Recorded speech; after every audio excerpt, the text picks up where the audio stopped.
We're putting them to work. Former Patriots, Matt Chatham, Jermaine Wiggins, they're back with us. They've got 2 points of emphasis from yesterday's game. They're going to break it down for us. And we're going to start with you, Chatham, and talking about Aaron Rodgers and how the Patriots defense fared. They sacked him 3 times. Meanwhile, he did get him for 367 yards through the air. What did you see? He called it a calculated rush. See, I think it was actually an admirable job that they did, and calculated is actually the correct word. We're going to go here to the film, and you're going to see that there was a change in philosophy that happened in game, in part because of the personnel they had available to themselves. Now, you're going to see spotlighted here Akeem Ayers at the defensive end position and Vince Wilfork picking a side and getting up the field past Aaron Rodgers. That's the one thing you can never do. You see him here escape on 2nd and 18 and get 17 yards. This is a backbreaker. These are the kind of things where you go to the sideline, Coach Belichick chews you out and says, you know what, we're not going to do that again. We're not going to get caught that way. We're not going to let him beat us that way.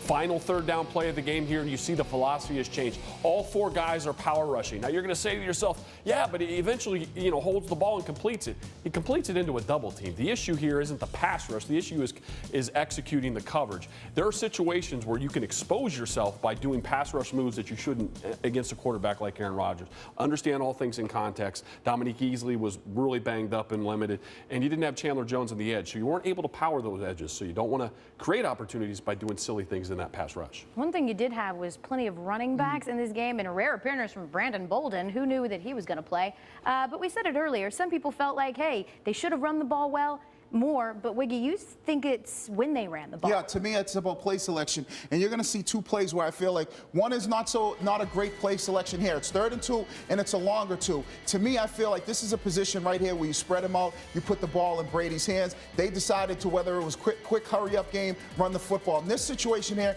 it's 4th and 3. You're clearly in a passing situation, but I like the play call. You got Julian Edelman who comes in motion. He runs what's called an option route. He can go 1 of 3 ways. He can go out, he can go in, or he can sit in the zone. He elects to run a great route and break out. To me, he gets on top of the receiver. Brady sees that. He's looking at him the whole time, and he knows all you got to do is win Edelman, and I'll make the play. And there it is. That's a huge 1st down that they picked up. To me, it was about 2 plays that they had opportunities. The first one is it wasn't a great play call. The second one, I thought it was tremendous. Sometimes when it's a longer 2, I'd like to see the ball in Brady's hands, spread guys out, and look for those little option routes. Okay, well, they will be looking at this tape as well as they hit the beach in San Diego. They're not going to hit the beach. They're going to study, right? Maybe look. They should.